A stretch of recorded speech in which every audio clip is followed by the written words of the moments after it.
जब से हमारी दुनिया डिजिटल हुई है तब से हमारी दुनिया ने बहुत ज़्यादा तरक्की की है और एआई की मदद से हमारा काम बहुत जल्दी होने लगा है। लेकिन क्या हो जब हमारे द्वारा बनाया गया एआई रोबोट ही हमारे जान के दुश्मन बन जाए और हमारे पीछे हाथ धोकर पड़ जाए। जरा सोचिए, एक ऐसा किलर रोबोट जिसका मिशन सिर्फ और सिर्फ आपको ख़त्म करना हो। आज की हमारी कहानी भी एक ऐसी ही खूनी रोबोट पर बेस्ड है, तो डोंट फॉरगेट दिस वीडियो। नमस्कार दोस्तों, मेरा नाम है जय लहरे और आपका स्वागत करता हूं मैं हमारे चैनल हॉरर हुड स्टोरी में। तो अगर आप हमारे चैनल पर नए होंगे तो वीडियो को लाइक एंड चैनल को सब्सक्राइब जरूर से कर लो, क्योंकि मैं आप सबके लिए ऐसे ही रियल हॉरर रिलेटेड वीडियोस लेके आते रहता हूं जो कि बहुत ज़्यादा खौफनाक होते हैं। तो चलिए करते हैं आज के फॉलो वीडियो को। डॉक्टर थॉमस पिछले कई सालों से एक प्रोजेक्ट पर काम कर रहे थे। इस प्रोजेक्ट को तैयार करने के लिए उन्होंने अपनी ज़िंदगी के 5 साल लगा दिए थे। विक्टर एक एआई से बना रोबोट था जिसका आविष्कार डॉक्टर थॉमस ने किया था। विक्टर बात कर सकता था, किसी के भी मन की बात को जान सकता था।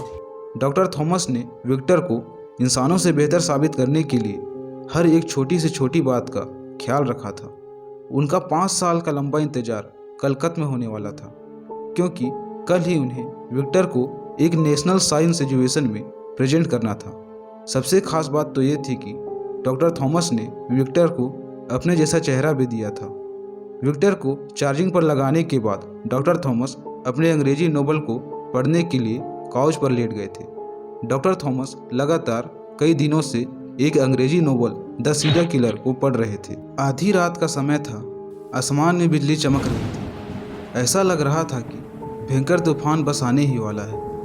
तभी डॉक्टर थॉमस ने महसूस किया कि विक्टर के कमरे में कुछ प्रतिक्रियाएं हो रही हैं। कमरे से लगातार लाल रंग की रोशनी बाहर नजर आती दिखाई दे रही थी।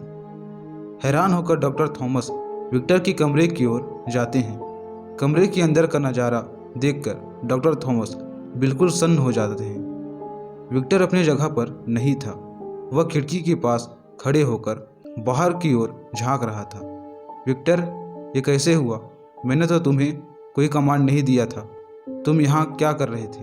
विक्टर तुम्हारा माइंड रीड कर सकता है। विक्टर जल्दी ही मिशन कंप्लीट करके लौट आएगा। इतना कहकर विक्टर अपनी आंखों से लाल रोशनी चमकाते कमरे से बाहर निकल जाता है। ओह माय गॉड, ये क्या हो गया? ये कौन से मिशन पर निकल गया? एक मशीन को इंसान से बेहतर बनाने की जिद में कहीं मैंने गलत तो आविष्कार नहीं कर दिया? थॉमस ने अपने माथे से पसीना पोंछते हुए और एक सिगरेट सुलगाकर स्टेशन को धुएं के साथ बाहर उड़ाने की कोशिश की और अपने घर से निकल गए। थॉमस को कोई आइडिया नहीं था कि विक्टर अब क्या करने वाला है। न जाने उसने थॉमस के मन से ऐसा क्या रीड कर लिया था जिस मिशन को पूरा करने के लिए वह आधी रात को घर से निकल गया था। रात के 1 बज रहे थे। बेंगलोर के पास एक ही अपार्टमेंट में डॉक्टर निधि चैन की नींद सो रही थी। अचानक ही उन्हें ऐसा एहसास हुआ जैसे कोई उनकी खिड़की के कांच पर खट खट की आवाज़ कर रहा है। हैरान होकर निधि अपनी खिड़की के पास पहुंची। उनकी खिड़की एक जोरदार आवाज़ के साथ चकनाचूर हो गई और उसके कांच के टुकड़े कमरे में हर तरफ बिखर गए। कांच के कुछ टुकड़े डॉक्टर निधि के चेहरे में और आंखों में भी घुस गए थे। निधि दर्द से कर्रा रही थी।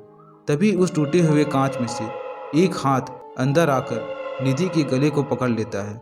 अपनी पूरी ताकत लगाकर निधि उसके हाथ के पकड़ से खुद को आज़ाद करा लेती है और अपने कमरे में से बाहर निकलकर भागने लगती है। निधि को अपने कमरे में से किसी की चलने की आवाज़ सुनाई दे रही थी। ऐसा लग रहा था कोई तेजी से उसकी ओर बढ़ रहा है। निधि का डर से खून जम रहा था। डर कर वह अपने कमरे के बाथरूम में घुस के दरवाज़ा अंदर से बंद कर लिया। निधि की सांसें उखड़ रही थी। उसे समझ नहीं आ रहा था कि 12वीं मंजिल में उसके फ्लैट में आधी रात को उसकी खिड़की से कैसे कोई घुस सकता है। निधि कुछ सोच पाती उससे पहले ही उसने देखा कि उसके बाथरूम का दरवाज़ा टूटकर जमीन में पड़ा है। उसके सामने डॉक्टर थॉमस खड़े हुए हैं। डॉक्टर, तुम मेरे फ्लैट में इतनी रात गए क्या करने आए हो? सीरी, कहा लिया, लवली लेडी। थॉमस नहीं, विक्टर। इतना कहकर विक्टर अपनी गर्दन को 360 डिग्री घुमा देता है और उसके साथ ही उसकी आंखों से तेज लाल रोशनी निकलने लगती है। तेज रोशनी से बचने के लिए निधि अपनी आंखें बंद कर लेती है। उसी समय विक्टर निधि को गर्दन से पकड़कर खिड़की की ओर घसीटते हुए ले जाने लगता है और उसी टूटे हुए कांच से उठाकर उसे बाहर फेंक देता है। एक जोरदार चीख के साथ निधि हमेशा के लिए खामोश हो जाती है। निधि को खत्म करने के बाद विक्टर अब बेंगलोर की सड़कों पर बेखौफ घूम रहा था। तभी डॉक्टर थॉमस का मोबाइल बजता है और उसे निधि के मौत का खबर मिलती है। मुझे लगता है कि विक्टर ही ने निधि को मारा है। अगर मेरा शक सही है तो उसका अगला शिकार जरूर आर्टिफिशियल इंटेलिजेंस डायरेक्टर डॉक्टर सुशोभित या नितिन ही होंगे। ऐसा सोचकर डॉक्टर थॉमस तेजी से अपनी कार चलाते हुए डॉक्टर सुशोभित के घर की ओर जाने लगते हैं। कुछ देर बाद थॉमस, तुम इतनी रात गए मेरे घर पर, बात क्या है? आपकी जान खतरे में है सर, आप चलिए मेरे साथ। थॉमस डॉक्टर सुशोभित को खींचते हुए अपनी कार में बैठा लेता है। अरे जेंटलमैन, क्या बात है? कुछ बताओगी भी? आखिर मेरी जान को किससे खतरा है? डॉक्टर, मेरे एआई प्रोजेक्ट के लिए मैं एक ह्यूमन रोबोट बना रहा था। एक ऐसा रोबोट जो इंसान को रिप्लेस करके मेरे इन्वेंशन, जिसे मैंने विक्टर नाम दिया है, वो सुन सकता है, वो बोल सकता है, किसी के भी माइंड को रीड कर सकता है। उसके अंदर इतनी पावर है कि वो हमारे जैसे 10 इंसानों पर अकेला भारी पड़ सकता है। ओ वाओ, ये तो बहुत अच्छी बात है यंग मैन, बहुत बहुत बधाई हो तुम्हें, फाइनली तुमने कर ही दिखाया। डॉक्टर, बात सिर्फ इतनी सी नहीं है, विक्टर इज मिसिंग, वो भाग गया है और उसने ही निधि को मारा है और मुझे ऐसा लगता है कि वो अगला शिकार करने के लिए आपके पास आएगा। ये क्या कह रहे हो तुम? लेकिन विक्टर निधि या मुझे क्यों मारेगा? उसकी हमसे क्या दुश्मनी है?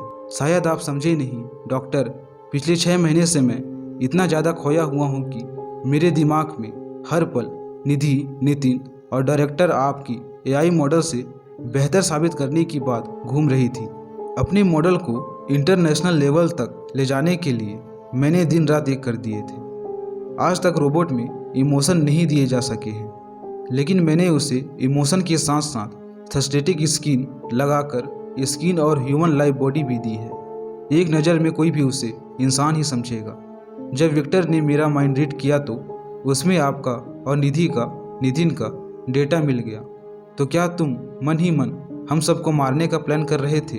जो तुम्हारे माइंड को रीड करते ही उसे हमें मारने के इंस्ट्रक्शन मिल गए? नहीं डॉक्टर, ऐसी बात नहीं है। मैं 5 सालों से विक्टर पर काम कर रहा हूँ और मेरा सिर्फ और सिर्फ एक मकसद था, आप सबसे अच्छा एआई रोबोट बनाना। विक्टर को मेरे माइंड में आप सभी का डेटा मिल गया और मैं कुछ दिनों से द सीरियल किलर नाम की एक नोवेल पढ़ रहा हूँ, जिससे विक्टर ने आपके डेटा और सीरियल किलर डेटा को आपस में मिलाकर आप सभी को सीरियल किलर की तरह मार रहा है। उसके इंटेलिजेंस में डाटा करप्ट हो गया है, उसे जल्दी डिसेबल करना होगा, नहीं तो वह इंसानियत का ही दुश्मन बन जाएगा। ये क्या कर दिया तुमने थॉमस? अब क्या होगा? अब हम क्या करेंगे? मुझे तो तुम बचाने आ गए, लेकिन नितिन का क्या?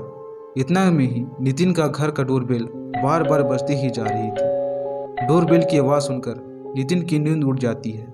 वह उठकर हॉल से बाहर झांक कर देखता है तो सामने उसे डॉक्टर थॉमस खड़े दिखाई देते हैं। अरे थॉमस, इतनी रात को मेरे घर पर सब ठीक तो है? Operation activate animated Nitin. ये कैसी बहकी बहकी बात कर रहे हो? मशीनों के साथ रह रहकर मशीनी लैंग्वेज सीख गए हो क्या?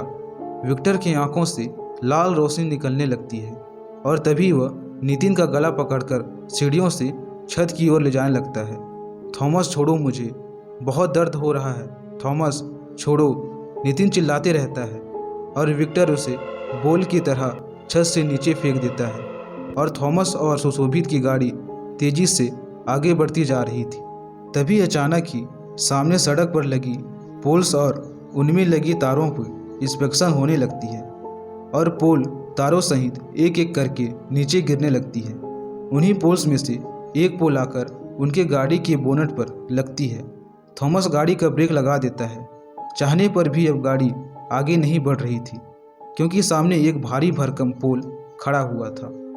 थॉमस और डॉक्टर सुशोभित तेजी से गाड़ी से बाहर आते हैं तो देखते हैं कि सामने आंखों से लाल रोशनी बिखेरते हुए विक्टर वहां खड़ा हुआ है।